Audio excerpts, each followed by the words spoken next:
Catherine Wilson ngotot minta nafkah 100 rupiah juta setelah cerai dari Idam Mas.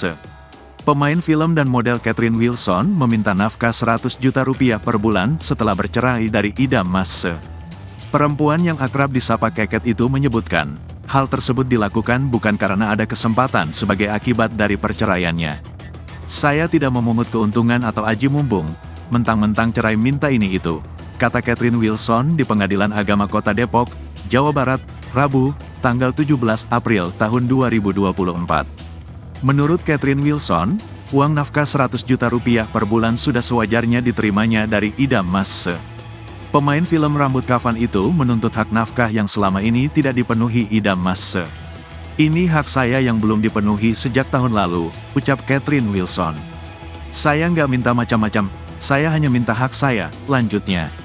Besaran nafkah itu tetap dibicarakan Catherine Wilson dan Idam Mas selama menjalani sidang cerai di Pengadilan Agama. Saat ini sidang cerai menyisakan kesimpulan sebelum pembacaan putusan yang akan dilakukan secara ekor.